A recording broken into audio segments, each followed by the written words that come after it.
Oh boy. There's literally a crying baby in the house opposite me, and the baby is currently screaming. I don't know if you can hear. I keep saying that I'm waiting for the trucks to pass, but I'm living on a road. Anyway. I don't know, like what they've left their door open as well. So I'm tempted to like open my window and be like, shut your door. You should have seen the message I just sent my housemates. I was like, hey, no showering, no washing machine, and just don't yell. Like, I'm not going to stop you talking, but just don't yell.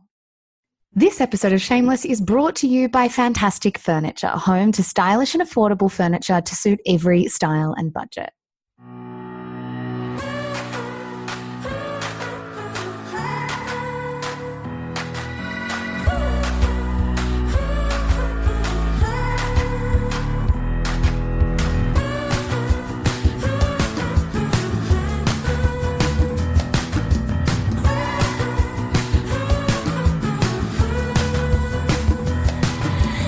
Hello and welcome to Shameless, the celebrity and pop culture podcast for smart women who love dumb stuff.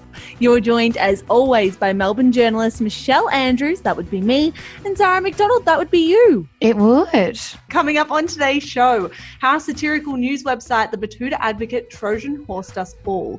Plus, a deep dive on that never-ending Kim Ye and Taylor Swift feud that Kim Kardashian has now weighed in on, and a pushback on the concept that you need to be using self-isolation for self-optimization. But first, Zara, before you tell me anything about your week or your recommendation, let's actually set the scene for our listeners, because this episode of Shameless is a first for us, isn't it? Yeah, it is. For one, I'm sitting on my bed, though that's probably not a first for us. We've recorded in bedrooms before and in far more uncomfortable settings before, but we are not in the same room this week. I'm sure you can probably hear from the mics. We are recording this remotely, and it is a experience challenge. How are we going to go? I mean, I can see you through a video chat. It's nice to be in your bedroom and be in my bedroom at the same time. I mean, it's a new frontier for Shameless, but I guess this is what we need to be doing to keep ourselves safe. We're not going to see each other face to face for a while, I don't think. So this is the only option. Had to go into Officeworks and ask them how to fuck to record remotely, and here we are. And also sent like a million messages to people that are far better at technology than we are, being like, so what the fuck do we do now? We're in lockdown. But we are here. And I guess the other thing we wanted to start with today is, firstly, a big thank you to everybody who got around our Shamelessly Isolated competition on Thursday. It was amazing to see how many of you are staying indoors and staying home. And I guess on that note, what we wanted to talk about very quickly before we talk about our week's, Mich, is say that we think that we might be attacking the next few weeks, potentially months, in a different way to how we'd promised. Yeah, absolutely. So 2 weeks ago, we came on this podcast and said we promised to make this a virus that shall not be named free zone, in that we were going to talk about anything other than the virus for as long as we could. As you would all know, listening to this at home, the situation has changed over the last 2 weeks. Like 2 weeks ago, you and I were saying that from the comfort of our office, a meter apart. We were still working normally. Life was pretty much continuing as normal. We were just washing our hands more. 2 weeks later, everything is completely different. And it's almost impossible not to talk about the situation that's going on. It would also be foolish to pretend that nothing's wrong and nothing's happening, because it's what we're all living through right now. And we think the best way to be there for ourselves and you guys is to discuss it. We're never going to be giving you the latest headlines or giving you news updates per se, but we will be talking about how much life and culture has changed in light of the virus that shall not be named. Well, that's exactly right. And I think we focus so much of our content on culture and what's going on, it would be impossible for us to ignore it. That said, one thing I never, ever want anyone to think is that this won't be a safe space. That I think what we'll try and do and endeavor to do every single time we come on mic is to make this a space where you don't feel drained or dragged down by what's going on in the world. Like, this will still be, hopefully, the light in your ears, and we are committed to doing that, but we cannot possibly still do that and pretend that the world around us isn't changing completely. Well, the filter will be comforting, right? Like, no matter what, we want to be your friends in this situation. We want to comfort you. We're not here to scare you. But when we're all living completely fucking different lives right now, we'd be idiots to not talk about that. Exactly. Michelle, how was your week? My week was an interesting one. I went into it already slightly depressed about the state of the world, but I had 2 dentist appointments, which I do not think is a marker of a good week for really anyone. The first one was just to get a general checkup. The second one, 2 days later, was for an emergency wisdom tooth extraction, which, let me tell you, having a wisdom tooth pulled out while you're awake is not the funnest time. When you messaged me, hey, I just got my wisdom tooth pulled out in the chair, my legs went weak. Like I have such a, how bad am I with queasy stuff? Like so shit. I've always thought you're bad with this type of stuff. I did not realize Ollie, your boyfriend, is even worse. Well, he was like squealing when I was telling him that you had that. And I was like getting you to try and send him photos of your wisdom tooth to freak him out even more. He was like, I'm not sleeping tonight. I can't sleep tonight knowing this. What it was. I love that Ollie said he couldn't sleep because I struggled to sleep. But here I am, 2 dentist appointments and 1 less wisdom tooth, back on the podcast in a little bit of pain, but mostly fine. Well done, Michelle. I have to say that is a pretty ridiculous week given everything that's been going on. Any recommendations for us? I want to recommend Tiger King on Netflix. This was something that plenty of listeners recommended in our Facebook group, and I was kind of like, what the fuck is that? It sounds creepy as shit. But Mitch and I sat down to watch it in the midst of my wisdom tooth dilemma, and it is wild. For anyone who's not across it, Tiger King is a documentary that looks at a variety of people who own large cats. And I mean lions, tigers, ligers, everything in between. Wait, and liger? Liger is a tiger crossed with a lion. Apparently, it's not very ethical to breed them together, but these people aren't really into animal ethics anyway. Did you know this before the documentary? Is this a fact that people know? I don't know. I knew it was going to be about big cats, but I didn't realize it was going to have 2 different murder plots throughout it. Oh my God. It's Zara. You have to watch it. But I think it was episode 3 or 4. There's like a murder twist, like an unsolved cold case murder that comes into the fore. And Mitch and I were sitting there at about 1:30 a.m. with my fucking mouth throbbing with pain, being like, how the fuck is this possible? Like, how is this a real story? And how have they got all this footage from these absolute, I don't want to call them weirdos, but they are the quirkiest characters I've ever seen in my life on this documentary series. Can I ask how long it goes for? So I think there are 8 episodes and they go for up to an hour each. So it's a big commitment. It's a big commitment. But Mitch and I watched 5 episodes in one night. So oh my God, I would say losers and get a hobby, but like we all got nothing but time. We've got nothing to do. Tell me about your week. My week was much less dramatic than yours, I must admit. I didn't have wisdom teeth, though by the measure of dramatic weeks, I would have to say we were in our most dramatic now, surely, because of what's going on in the world. I do find myself going through this cycle of like despair and then sort of picking myself up back again and then sort of falling back into despair. And we wrote about that in the column this week. I think we have made such an effort every single week to come on the podcast and be chirpy and a different space, but also we can't deny the fact that it's taking us a lot to steel ourselves and to get to those moods, that they are not coming naturally. Totally. It's also very interesting living with friends when we're all working from home. You learn so much about the people around you in scenarios like this, like their workplaces. Give me an example. Well, for one, my housemate is doing her video conferences in the morning at about 9 o'clock in the morning. And she has like 20 people on her screen and she is doing them in front of a mirror. And I only realized this on Thursday. And so as I'm just like twiddling my thumbs, cooking my breakfast because I'm self-employed and have no start time, I've just realized I'm probably in the background of her entire conference call every single morning. More than that, it's also like, I feel like a lot of people would relate to this idea of hearing people on the phone doing their jobs and being like, hang on, that's not you. Yeah, you don't. This all sounds so self-centered, but I never consider how other people run their jobs throughout the day while I'm doing mine. And to hear Mitch on all of these conference calls and like him doing deals and stuff from our courtyard, I'm like, wow, you're good at your job. Like, good on you. Yeah, that. I've noticed that with Ollie, but then also he's hung up the phone and I've been like, you sound like a wanker. Yeah, they really do, don't they? Work phone calls. But other than that, it has been a pretty okay week. I've jumped on the app HouseParty like just about everyone else in the world. For those who aren't on HouseParty, you'll be on it soon, I imagine, because it's literally everywhere. HouseParty is an app I actually downloaded back in 2015, I think, when it first launched. And my friends and I used to just use it. It's like a video chat. And I guess it's different to FaceTime because it's a bit easier to use. Like you just jump into the app and when you see somebody else in there, you just click on them and you can talk to them. The funniest part about the app, though, is if you don't lock your chat. So if I'm talking to you and we don't lock the chat, any one of either of our friends can jump in. What? Yeah, I know. Just So gate crashed the party. I was talking to my sister last night, having like quite a serious conversation about what's going on in the world. And then one of my friends, Jordan, just jumps in being like, hey guys. And I'm like, fucking hell, we forgot to lock the chat. But that is also my recommendation for people who aren't on the app. And it could be embarrassing because I feel like half of Australia is already on that app. So it's like the most obvious recommendation ever. That is my recommendation. I love that so much. It is time to throw to our Shameless hotline. We have 2 messages that we're going to feature this week, Zara. Now, before we get into the messages, we need to acknowledge something in that you and I royally suck at anything to do with technology. And this hotline has been the biggest headache, but we are persevering. It's so embarrassing as well because it's like we are podcasters. Like we should be okay at this after 2 years. Us being able to get this set up to record remotely has been one of the hardest things we've ever done. It should be easy for the average person. I don't know how we manage to fuck up everything we do. What I want to know is why voicemail audio quality is still so fucking bad. Like last week when we put it in the episode, I don't think we realized when we first listened to them how terrible the quality was. And when we were putting the episode together, we're like, holy fuck, we sound crystal clear. Then we throw the voicemails and it's like this grainy audio, like it's out of the 1960s or something. So we have changed. We are not doing a voicemail anymore. Zara and I spent way too much money at a telecommunications company that we will never ever be getting back. So instead, we now have a very fancy email address, Zara, where people can record their voicemail messages or record their voice recordings on their phone and then can attach that to an email. The email, if you want to call the Shameless hotline, and I'm putting call is hotline@shamelessmediaco.com. Lots of people have done that already. 2 of those people, Zara, are Anna and Taylor. Let's hear what Anna has to say first. Hello, Shameless ladies. My name is Anna and I work in intensive care.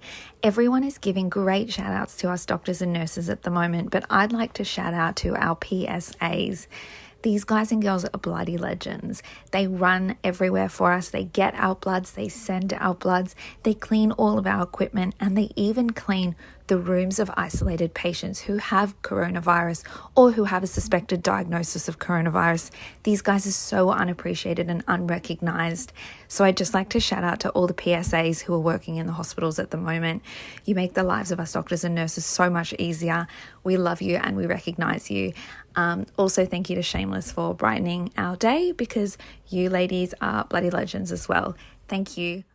That is such a beautiful message, Anna. Thank you, first of all, for your thank you for Shameless. We don't feel like we deserve it anywhere near as much as the PSAs do, but it's a really good point. There are so many people that make a hospital run and run smoothly and efficiently and keep the community ticking over, and that extends far beyond doctors and nurses, of course, to the PSAs. So if you're a PSA or if you are someone who makes the hospital function right now, thank you so much. We extend our gratitude to all of you. You do incredible, incredible work. Yeah, I echo everything you just said, Mich. It was a very lovely message to receive in our hotline this week. On our hotline? In our hotline? On our hotline. Maybe it's a hot box. Oh my God, it's a hot box. It's not a hot box. What the fuck is a hot box? A hotline crossed with an inbox.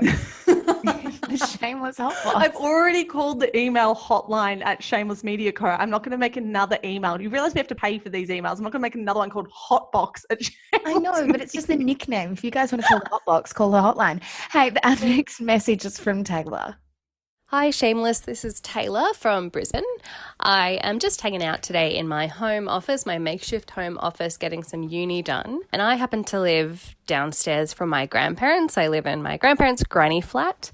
And my grandpa just came downstairs and he stood 3 meters from the door of my office, which I am mandating, and said, inmate number 626 requesting permission to speak, and then gave me a list of things that he wants me to pick up from the shop today. But I'm just thinking, I have been so worried about my grandparents, like I'm sure many people are, and it's just so nice that I get to still speak to him every day, and he has treating the situation with such brevity, even though he is also very scared, but because he is incredibly high risk. But it's just nice that people can still laugh and have a bit of fun. And yeah, I love my grandpa, and that's what I wanted to share as my little bit of positivity. I loved this one. I thought it was such a beautiful way to look at what's going on at the moment. I think a lot of people are very naturally and inherently worried for the elderly people in their life, for the grandparents in their life. I think there's a lot of stress around that, and not just around the health implications of what could happen, but also, I guess, the loneliness that all elderly people would be feeling right now. And I think a lot of people are feeling that burden of wanting to be able to help them, but having no fucking idea how to add much comfort in this point beyond phone calls and dropping things off. I agree. I think it's really important to try and instill some laughter and positivity as well, because if you are an elderly person or a person in older age, it would be a very scary, difficult time. So any way that we can find to bring joy and laughter into this situation is so needed. I loved this message from Taylor. Thank you so much to Anna and Taylor for reaching out this week, and to everyone who sent us voicemails. It is an absolute delight to hear Shameless listeners and their voices every week. I know, and I just realized when we're talking about light when it comes to these kinds of stories this week, my younger brother called my grandpa and he was like, "Hey, how you doing?" And he was like, "I'm all right. I just have a bit of a dry cough and a fever." And Liam just stopped for a second and was like, "What? What?" And he goes, "I'm joking." And Liam was like, "Are you answering the phone and answering 'how are you' with this answer every time?" And he was like, "Yes, I've got to entertain myself somehow." That is so not funny. Thank you so much to everybody for dropping those voice notes into our hotbox. We are so excited to hear what you guys are going to be dropping for us in the next week or two. So please keep doing it. Hotline at shamelessmediaco.com. Absolutely. That is hotline, not hotbox. Now, Zara, onto our first segment for the day. We want to talk about the Batuta Advocate, because it is something that you and I have not stopped messaging about all friggin' week. Well, I guess not even just this week, Mich. I feel like this is a conversation we've had for a while, but it's become so pronounced for us this week. And very, very quickly, for those who don't know what the Batuta Advocate is, the Batuta Advocate is an Australian satirical website, and they literally just take the piss out of everything that's going on in the world, but mainly in Australia. And for you or I, very recently, I'm starting to consider them one of the leading voices of the news at the moment, particularly for young people. And I think that might sound weird because they're a satire site, but I really am starting to believe that they kind of Trojan horsed us with satire and are pulling us in for politics. Absolutely. So as Zara just said, they're a satirical media company. They launched in 2014, but I feel like they've really come into their own over the last 12 to 18 months. Like, they are the leading force in media for millennials and for Gen Z. Now, what I love when we say they Trojan horsed us, I truly believe that, because the headlines that they became known for earlier on were very light, very funny, very pop culture-esque. And I'm going to give a few examples for those who potentially haven't come across them or are kind of like familiar with Batuta Advocate but don't follow them on social. So here are some of my all-time favorite Batuta headlines that are very non-political. So the first one, Splendor in the Grass 2018 inundated with thousands of off-duty train drivers. And I have one of those photos of the hats that you wear, Zara, that are like those train driver-esque. Fuck you! I feel like the Batuta always nail taking the piss out of people who wear hats, which is basically me. That's you. My second favorite headline, local girl breaks world record for stretching her BFF's birthday tribute to over 150 Insta stories. In fairness, that's you. That is me. Delusional teenager sprays Lynx Africa onto his penis ahead of movie date. And one of the more recent ones, doctors and nurses even hotter after the whole saving civilization thing. I kind of loved that one. So you're so right. There is a lot on there that's not political at all. And I know we keep using this term Trojan horse to throw around, but I do kind of feel like they did an amazing job at pulling us in, pulling young people in particularly with satire, only to become like one of the strongest political voices of our time and of our generation. Like, we were sold on jokes and then hit later with politics. I think at the moment when something that serious like a pandemic is going on, behind something like the ABC, I would argue that the Batuta Advocate is one of the most important news organizations for young people in the country right now. And I know that sounds like a pretty huge statement to make, but what I've started to think and started to notice more and more, Mich, is that they are across every breaking news story, like just as much as any other news organization, and they're cracking jokes about it. And that is a very unique thing for millennials, I think, because it very much plays into this idea of FOMO.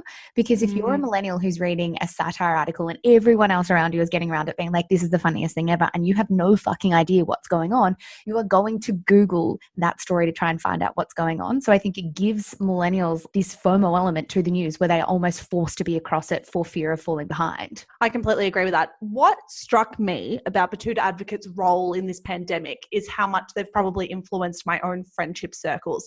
A couple of weeks ago, so many of my guy friends were still going clubbing, still going out to bars. And it was kind of that day. Remember when those photos of Bondi Beach came out, and Bondi Beach was just filled with people, despite there being so much health information that we need to be social isolating or physical distancing from each other. My friends were some of those people on those days. And I was so happy to wake up on the Sunday morning and see the Batuta Advocate come out completely unapologetically, in that they said, basically, you're an idiot. Like, if you choose to go out and prioritize yourself right now, you're selfish and you're an idiot. And I love that their language is a little stronger than that. But they said dumb cupcakes, but I'm not going to...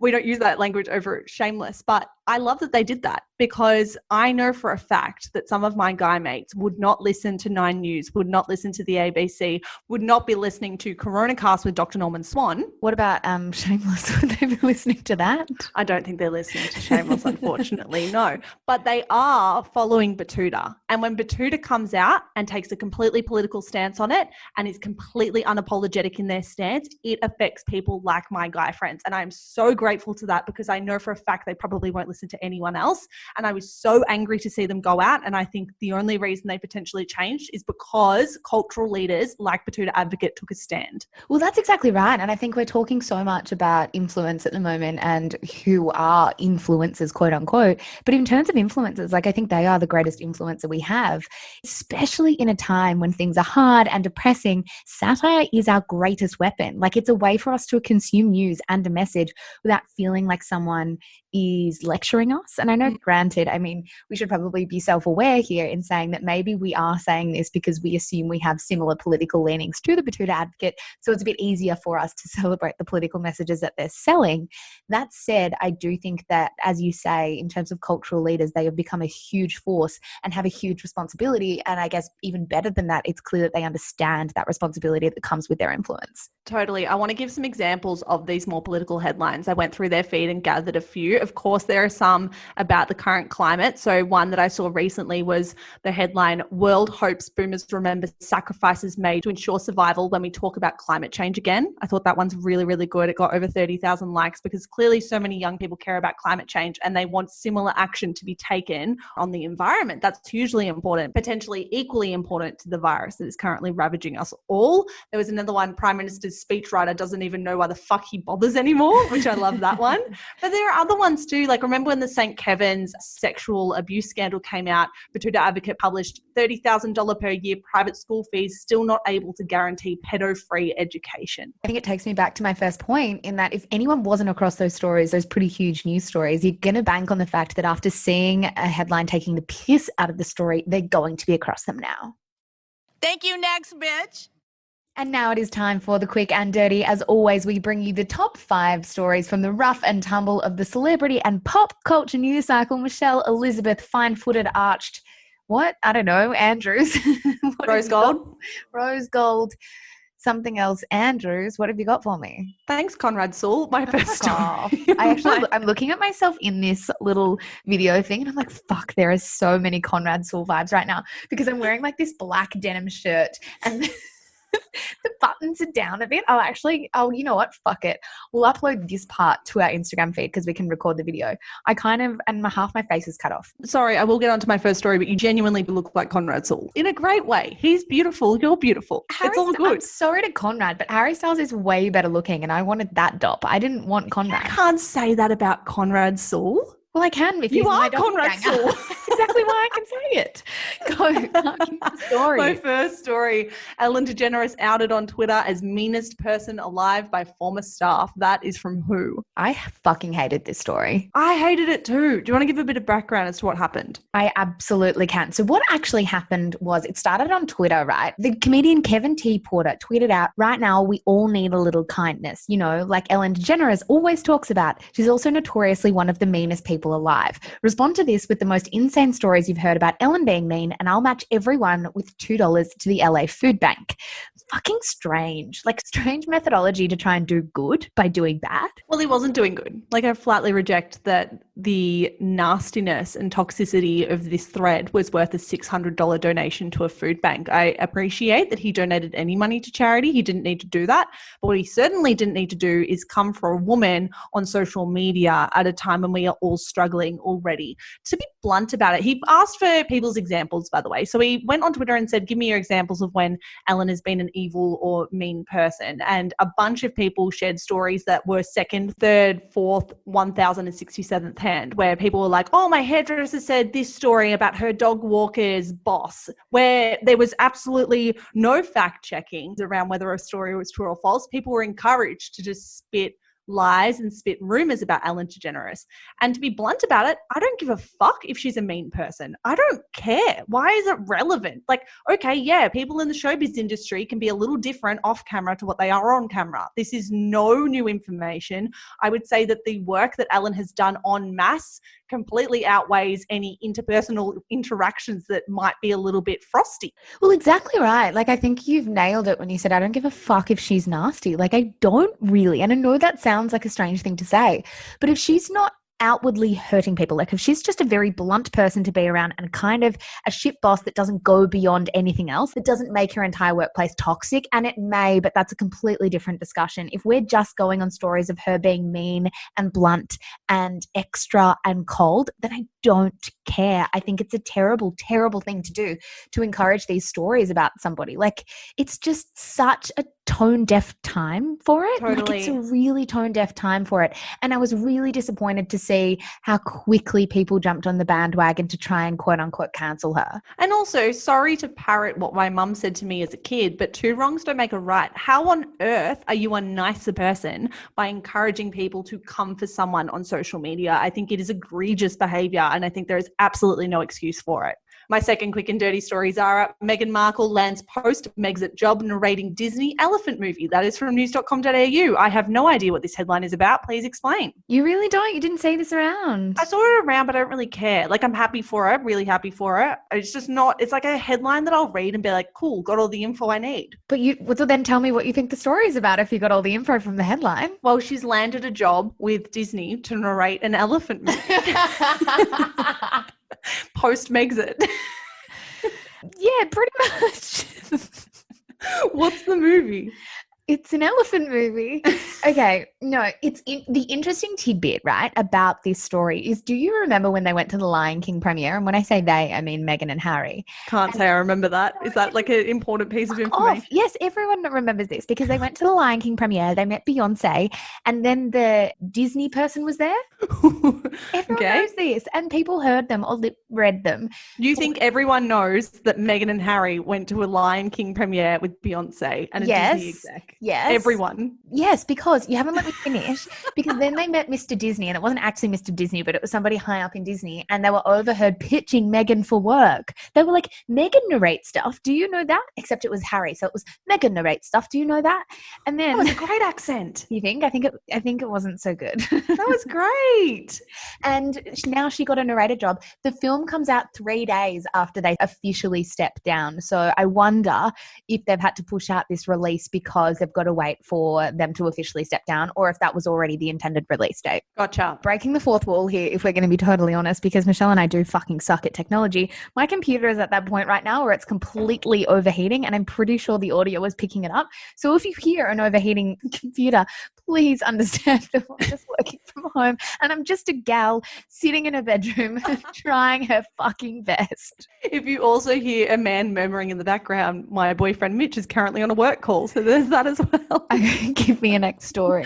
My third story, there's an 84-year-old nonna live streaming pasta making classes from Italy. That is from Broadsheet. That's amazing. I actually only saw the headline for this, and I think I got all the info that I need. Give me something else. Absolutely. There's nothing really to say about that. Thank you to everyone who's live streaming really helpful stuff right now. It is keeping me very entertained. If you would like to see some Shameless live streams, please let us know. We can absolutely, I don't know what the fuck we'd do. Just talk? What are our skills? I mean, just talk is our day job, mate. I would love people to give us ideas. I mean, I also think that ideas should be our job, but if you've got ideas of what you'd want to see, I'm all ears. Just email hotbox@shamelessmediaco.com. I'm kidding. This will actually fuck it up if I keep saying that. Hotline. @shamelessmediaco. Hotline. I reckon we should do like a cooking competition or something. Anyway, thank you to that nonna who's live streaming stuff. What a champion. My fourth story, Britney Spears clarifies she is not faster than Usain Bolt. That is from Vulture. It is also from the mind of you, Zara McDonald, because you wanted to put it in the quick and dirty today. I have no idea why. Why do you care about this story? Because I thought it was funny. There's not much funniness in the world at the moment, and I thought this was one of the funniest stories of the week. Did you not see it around? No, we can't think it's funny until you explain what the fuck is going on to us. Okay, so this week, Britney Spears posted on Instagram saying that she ran her first 5, as in 5 seconds. It was 5.97 seconds. And she said that she ran 100 meters in that time. And everybody else turns around being like, okay, but Usain Bolt runs 100 meters in 9.58 seconds. Like, have you just smashed the world record in half? We're all in lockdown, and if so, that's amazing. She deleted the post and came back being like, obviously I was joking about running 100 meters in 5.97 seconds. The world record is held by Usain Bolt, but you better believe I'm coming for the world record. We all need the confidence of Britney Spears right now. So I thought that was a wonderful Instagram post, and I did love that for a fleeting moment, people thought that Britney Spears could run faster than Usain Bolt. Look, if you had told me at the beginning of the year what's more likely, you'll all be completely isolated because a killer virus is on the loose, or Britney breaks the record for the 100-meter sprint, I'd probably go with Britney. That's actually not a bad point. My final story for today, BBC Dad is back on live TV with his kids to bring joy to our lives just when we need it. That is from Junkie. Zara, do you remember the BBC Dad? Of course I remember Mr. BBC Dad. I reckon I watched that video of his daughter barging into his study while he was on a, I don't know what was it BBC? Oh yeah, it was fucking BBC. It was a BBC. No, it wasn't BBC. And she didn't just barge in. She danced in. She kind of held her arms up like this. It was like a toddle. Like if I was coming in, it'd be like, oh, yeah, you did it way better than I did. She toddled into that fucking meeting.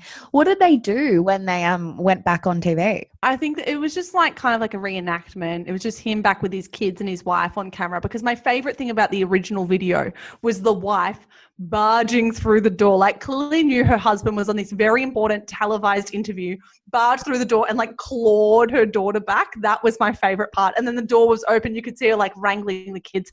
I'm so fucking glad this guy is back on our television screens, because this is the wholesome content we all need right now. Quick tangent as well. This is going to be the world's longest episode, because also breaking the fourth wall. How many fourth walls can we break in this one episode? Let's break all the fourth walls. Why not? Go for it. We don't have a clock timer. Also, I am hearing so many noises outside my room, which like are not conducive to a podcast studio. So if you're hearing like ambient noise, here we go. This is like rough and tumble. No, Michelle and I have no fucking idea how long this has been going on for, and we just keep bringing up tangents. But what I was going to say is Jules Von Hepp, who we interviewed on the podcast the other week, posted on Instagram this really funny collection of stories that he got people to submit about things that had happened when their partner was on a conference call in the last week. Because as I said, everybody's living with people on conference calls. And some of the responses were so funny. I will pop a link to that Instagram post in my show notes because it brought me so much joy this week. Is that all you've got for me? That is all I've got. Coming up after the break, we need to talk about Taylor and Kim Ye. Then we need to talk about the expectation that we will apparently self-optimize in the midst of a pandemic. But first, it's time for a word from our sponsors. Zara, given we're spending a little more time indoors, aka a lot more time indoors, I've been loving getting creative in my new house with new bits of furniture to refurbish the place a little bit. Oh my gosh, same. I feel like in another life, or even in this one, I've got a long life to live. I could have been an interior designer, Margot Robbie, and an interior designer. But cute, fantastic furniture. They make such a wide range of furniture, including sofas, bed heads, mattresses, and so much of their stuff won't break the bank if you're on a budget. Whether you're moving house or just wanting to spruce up your place, Fantastic Furniture has got you covered. And if you're like me and a little picky about styles, fabrics, and colours, Fantastic Furniture offers over 100 fabrics with their My Choice range. So good. Fantastic Furniture is really passionate about creating furniture that's not only affordable, but also doesn't compromise on quality and is built to last. Plus, their stuff is made right here in Australia, which is such a bonus. If you'd like to check out Fantastic Furniture and, excuse the obvious choice of word, but Fantastic Furniture, head to www.fantasticfurniture.com.au. Thank you so much to Fantastic Furniture for making this episode of Shameless possible. Well, the never-ending feud between Kim Ye, that's Kim Kardashian, and her husband Kanye West, for those playing at home, and Taylor Swift has kicked up a notch again, with Kardashian taking to her Twitter feed this week to call Swift a liar over that now infamous phone call for West's 2016 single, Famous. Before we jump in and give all of our thoughts, Zara, let me read out some of Kim's tweets so that we are all on the same page here. At Taylor Swift, she wrote, has chosen to reignite an old exchange that at this point in time feels very self-serving given the suffering millions of real victims are facing right now. I didn't feel the need to comment a few days ago, and I'm actually really embarrassed and mortified to be doing it right now, but because she continues to speak on it, I feel I'm left without a choice but to respond because she's actually lying. Soon after Zara, the public did not respond well to Kim Kardashian's comments on this, and the hashtag Kim Kardashian is over party began trending worldwide. Right. Give me all of your thoughts. I mean, I have a few thoughts if you don't mind listening to them, but I guess that's your job too. I was initially, to be totally honest with you, completely intrigued as to how this story managed to break through. I feel like there's been this very tight, almost glass around the virus that shall not be named coverage, and no other story, no pop culture story, no celebrity story has been able to smash through that. This was the story that was able to. I guess I wanted to know initially, Mich, before we actually get into the story, why you think that's the case. Well, look, they're two of the biggest celebrities in the world. Yes, there has been a complete virus that shall not be named washout right now. Obviously, it's what we're all dealing with. But I think we also want some reprieve. Like, I've been desperate for any kind of sugary celebrity story to give me a break from the clusterfuck that is life right now.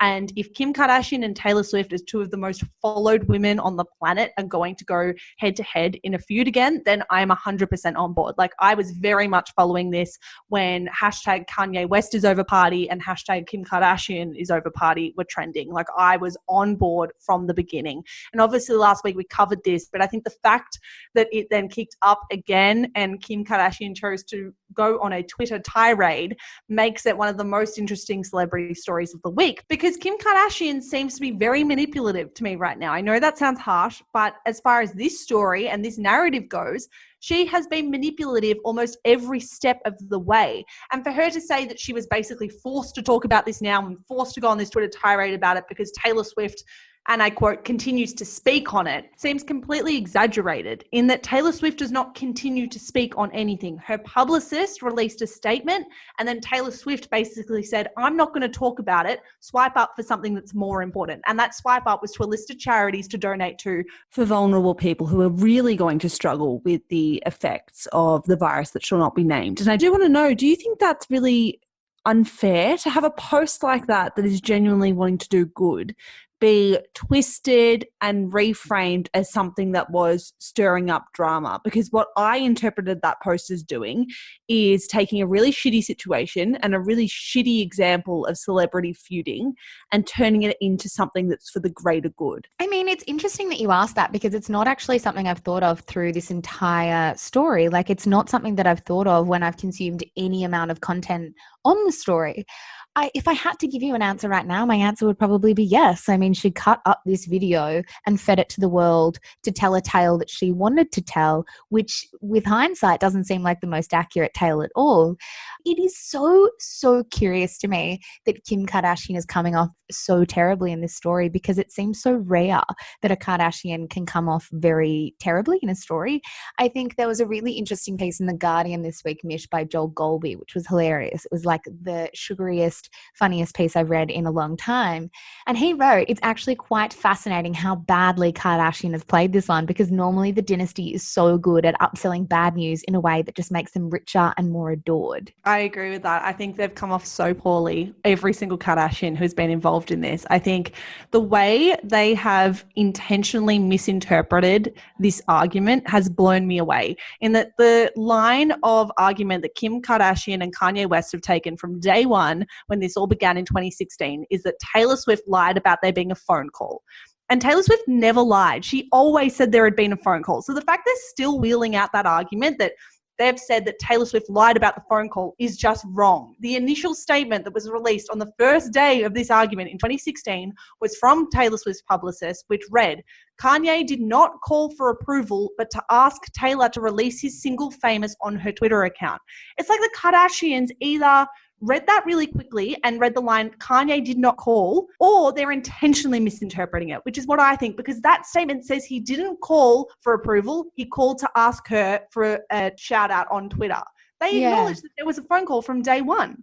Well, I agree with you. I think there is definitely some intentional misinterpreting going on, because I do feel like when you're backed into a corner and you feel like you have nowhere else to go, you just twist people's words. And I think that's what people naturally do in human arguments. I thought what was really interesting to me through this entire story is how sympathetic the press were to Taylor Swift. And it's not often that you see every major news outlet kind of backing Taylor Swift on this one over Kim Kardashian. For example, Brian Rowley wrote for Forbes this week, Swift just struck a crucial blow in the biggest celebrity grudge match of the decade, and for her not to rub salt in the wound when it could have been so easy is admirable. Kardashian, on the other hand, perfunctorily acknowledged the countless people suffering around her before launching into a self-aggrandizing tirade that nobody asked for, all while pretending Swift strong-armed her into it. Like, the tone that's used there by journalists, the words that are used there are really telling to me in how much Taylor Swift's reputation has been repaired in the last 6 months. See, it's interesting you say that because I'm not sure that Taylor Swift's reputation can be repaired. I think for people following this story really closely, yes. For those like you and I, or for those who are pop culture junkies who will just consume this stuff with voracious interest, absolutely her reputation has been stitched up a little bit or patched up. But for the average person who would have come across this feud in 2016 and kind of heard that it's been reignited now, would not look into it enough to know that Taylor Swift has been vindicated. And therefore, I feel like this will really stick to all of their reputations, Taylor Swift more so than Kim Ye, in that people will remember that she involved herself in a feud that lasted and is still going 4 years on. And I know that is so unfair, and I wish that was not the case because I think Taylor Swift is almost completely innocent in this story. But the matter of fact is that it's not good for any celebrity's reputation to be renowned as someone who's constantly in feuds, particularly given that Taylor Swift has had a long-running, now ended, but long-running feud with someone like Katy Perry. It is now attached to Taylor Swift's public image that she is a pop star who will get into feuds for personal gain or for publicity reasons, to sell albums, to then generate income from it through writing songs about it. Like, Taylor Swift has profited off this feud, and that she's written so many songs about Kanye West or about Kim Kardashian, and I don't think she'll ever completely free herself from the reputational damage that this feud has done. I mean, I kind of agree with you. I don't think she will, but I don't see why this is a different argument to any celebrity story ever. Like, there is a lot of misinformation about celebrities that sticks to celebrities that isn't fair. Like, this is so not an anomaly. I do think, unfortunately, she did have a feud with Katy Perry that doesn't paint this in a particularly good light because it looks like she has form. Even though I don't think she does, that is unfortunate. I also think when you said you and I know she's vindicated, people who are interested in pop culture and Taylor Swift know she's vindicated and the rest of the world doesn't, the rest of the world also doesn't really give a fuck. Like, if they're not Googling about this shit or reading this shit, they don't really care enough to know about Taylor Swift's reputation. And most people who don't consume Taylor Swift's stuff or are interested in her music or watch her documentary probably will make snap judgments like they do with any celebrity. Ask anyone on the street about any celebrity and they will have a snap judgment about whether they like them or don't based on completely like nonsensical stories and misinformation. True, but Taylor Swift is different. Taylor Swift is probably the most ubiquitous celebrity in the world, definitely the most ubiquitous pop star, and people have opinions on Taylor Swift. You either love her or you hate her, very similar to Kim Kardashian. But I think the mistake you're making is assuming that it's only because of this one story that Taylor Swift has a poor reputation. Like, yes, this had a huge impact on her reputation, but I think if you watch Miss Americana, you'll realize there were a whole facet of things that gave her a poor reputation in the eyes of the public. One of them was for saying nothing on politics. Very true, very true. I do want to talk to you about the analogy that Joel Golby used to describe Taylor Swift in his Guardian profile. Did you like this? This was the best thing ever. I don't care if you read it from top to tail. That's what I want to do. I want to read it because Joel Golby is not a Taylor Swift fan, but was very sympathetic to Taylor's experience of this feud in his story. And he described her as Marmite, or in Australia, we might call it Vegemite. Here's a rough Marmite analogy for you, Joel Golby wrote. Swift is the semi-popular yeast spread Marmite, in that if you love her with an intensity that blocks out the sun. If you don't, she leaves you utterly cold. But because her songs constantly loop on the A-list of society, you cannot escape Marmite. And now you're starting to get really rubbed up the wrong way by Marmite. Every Friday afternoon, all the people in the office take control of the shared kitchen and make you eat a slice of bread and Marmite. At every wedding you're at, there is a tangible point in the evening when everyone, fuzzy, drunk and joyful, kicks their shoes off and loudly heaps an entire spoon of Marmite into your mouth. Every time you tell someone you don't like Marmite, they bore on you for ages about how much umami her new album adds to stews and bologneses. At this point, you cannot avoid Marmite because every advert is for Marmite, and every time Marmite releases a new jar, every headline is about Marmite and somehow Marmite did that. Despite not even liking Marmite, you somehow know about Marmite's thing with Tom Hiddleston where he wore that vest. This is So good. actually one of the best things I read all week. I think we should pop this article in the show notes because it brought me so much joy. He also had this other really beautiful line. I mean, we're probably going to put this in the show notes. We've just read this entire article on the podcast. He said, it's hard not to gestures at current reality, be constantly thinking about, rather more pressing matters. The cleanliness of door handles, for example, the intensity of other people's coughs, or how far to veer away from each other on pavements while out on your government-mandated walk. Whether you have enough food in the cupboards to last 2 weeks, whether daytime TV will ever go back to normal, how deeply we can possibly scrape the bottom of the Netflix barrel, how desperate for entertainment we will have to be to plunge ourselves into going on YouTube and watching a vlog. Right now, these are my worries. It's nice of Kim Kardashian to try to distract me with something totally and utterly facile and pointless at a time of global crisis. That is how I feel right now. I don't even care if I come to zero fucking conclusion on this story. All I want to do is dive into it and be consumed by it. We needed a celebrity story, and this was the one that we were craving without even knowing we were craving it. Like, I'm actually grateful to Kim, Kanye, and Taylor for reinvigorating this because I needed anything that wasn't about the virus that shall not be named. So God bless you, Kim, Ye, and Taylor. This is what I needed. I love you. Bring out more. Bring more. Bring more leaked recordings. I don't even care if you make them up. 3, 2, 1. Zara is a beach hero! It was really only a matter of time. Yep, this week, the homepage of the New York Times app led with a story headlined, Be Productive in 7 Days, inclusive of tips to work more efficiently and effectively than ever. It lives alongside other conversations happening on the internet about what we're all going to do while we are in self-isolation. Perhaps learn an instrument, a language, to knit. It seems fitting in a world obsessed with how we best make use of our time that the pressure would start to emerge of how best we are using our time off.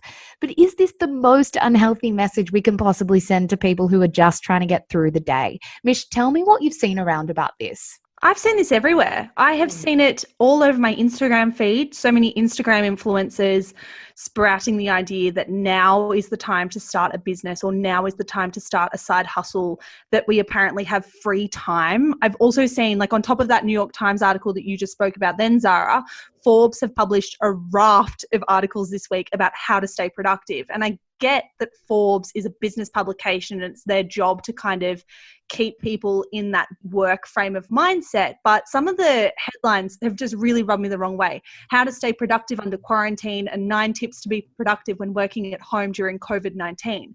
Now, I get it. I get why people do this. But at the same time, I don't think this is free time. I don't consider what we're going through right now to be a holiday where you should prioritize being productive as possible. If anything, now is a time to take a breath and prioritize your mental health more than anything. What do you think? Yeah, no, I totally agree. And it's been a pretty overwhelming message to see around. The first thing that I wanted to touch on too is there is absolutely a distinction to be made here between finding distractions in these periods, because I think distractions are crucial to our sanity, and also feeling the need to be productive and make use of that time. And I think I want to kind of zero in on that sense of productivity and how it's so pervasive these days. So much of the thought process is, well, when will we ever have this much time again? Or when will we ever be in a period like this again? Seize the day, like seize the period, seize the time, which is true to a point. But also when you've got that much time and there's so much going on, this is exactly the time that we need to be gentle on ourselves. And those kind of conversations that are happening about how to use the time to the best of your ability are really, really damaging. It kind of plays into this burnout culture that we've been a part of for so long, but it's just transcending work time to time off, but it's not even time off. You know what I mean? Well, this is the thing, right? We're watching people that we love lose their jobs, either get sick or lose their jobs and then go through these internal crises. We're turning on the television or logging on to social media apps and just seeing so much negativity and sad news around. The framing of this time as being like the one time in your life where you're going to get a break and you're going to be able to do whatever you want is just completely ignoring the current climate. Like, this is not a break. It's not that at all. And I think as someone with anxiety, I often avoid my anxiety by being busy. And I think I've never had to face that more than in the last week, that my anxiety is managed most of the time by being so busy that I don't have time to think about it. And the past week of my life, I have not been able to be busy. Like, yeah, I've got Shameless media and we're doing lots of work with that, and that's great. But I can't then finish work and go out and meet friends or go see my family or go do the things I would normally do to fill my plate. And when I have a relatively empty plate, that's when my mental illness really flares up. And I think it's been very confronting for me to face the fact that my anxiety and my mental health is so tied in with this idea of productivity and always being busy. And I think that's something so many people in our generation have swallowed, that you have to be busy and you have to be productive above everything else. And it's been a huge struggle. I think we so closely tie this idea of laziness with shame.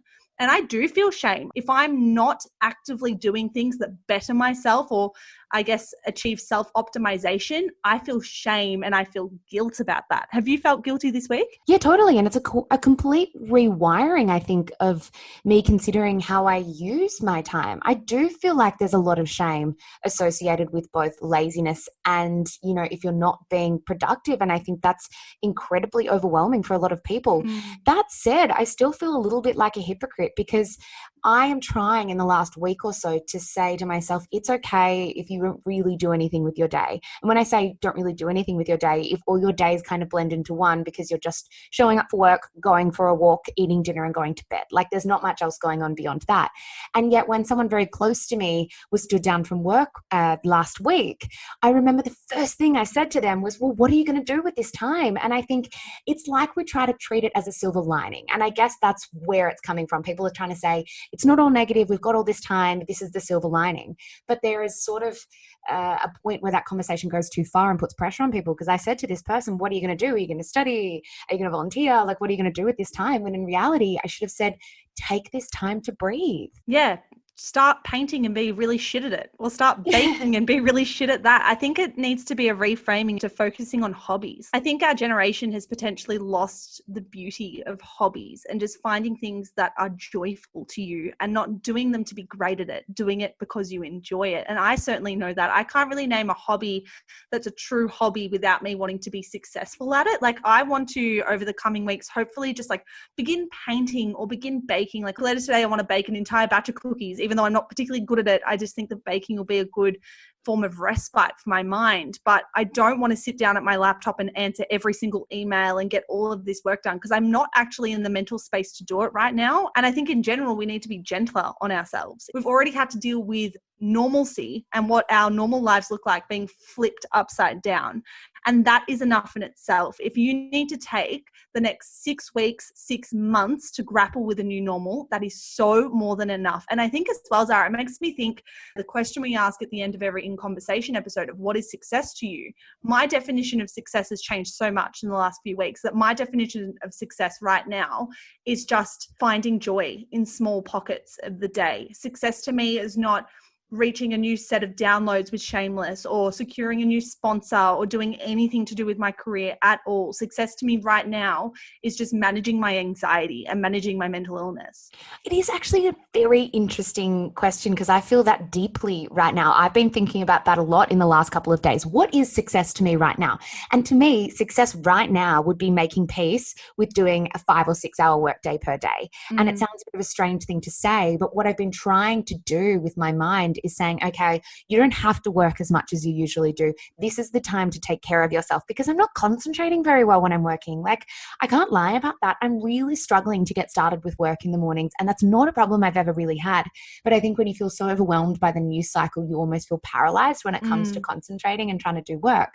So I really want to be able to make peace with a 5 or 6 hour workday and not consider myself lazy and not consider the fact that I'm taking my foot off the pedal, but just doing everything I can to invest in myself, my mental health, and I guess my sense of survival. Yeah, well, it's not even taking your foot off the pedal. It's feeling okay with parking the fucking car right now and not feeling the need to drive anywhere or accelerate. Like, ultimately, it's a matter of there is no right way to do this. None of us have ever grappled with anything like this before, unless you're 95 years old. We are all dealing with something that is entirely unknown and entirely new and entirely different. And that's okay. Like whatever you're doing right now, whether that's starting a new business or painting all day or napping 4 times a day, that's totally fine. You do not have to deal with this in the same way that other people are. And the more we compare ourselves and the more we put pressure on ourselves to self-optimize, the more this will be hell for all of us. Like we just need to be gentle on ourselves and accept that whatever happens over the next 6 weeks or 6 months is fine. Like you are okay to handle this in whatever way is best for you. Well, it feels like this guilt that we have all felt about living our lives. And I do feel like our generation feel a fuckload of guilt about living life. Like they always feel like they're doing things wrong. Am I working too much? Am I working not enough? Am I hanging out with my friends enough? Am I not drinking enough? And am I not being fun enough?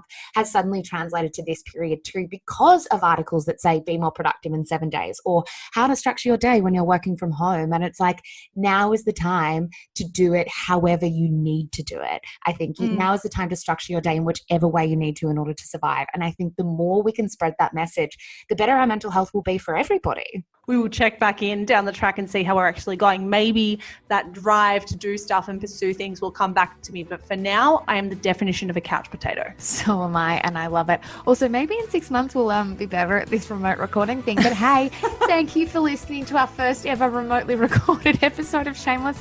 This was a little more painful than I thought it was going to be. But Mich, we made it. We made it. It's been lovely being in your bedroom and in my bedroom all at once. So thank you so much for listening. This has been a ride, Zara. A few technological issues, but that is fine. We will work through it. Please know as well, if you are worried about where Shameless might be going while we are on self-isolation, it will not be going anywhere. We are cooking up some plans at the moment to make sure we are getting Monday and Thursday episodes out to you every single week. We do not plan on anything changing. Despite the world changing, we want Shameless to remain the same. So, well, small things might have to change, but yes. Small things will change, but on the whole, Shameless will be here. We will still be dropping at 5 a.m. on Mondays and Thursdays. That will not be changing. You have our word. You absolutely do. Thank you so much again. We will be back in your ears as always on Thursday. In the meantime, we'll be on Instagram at Shameless Podcast and on Facebook at Shameless Podcast Community. Bye, guys. Bye. Bye.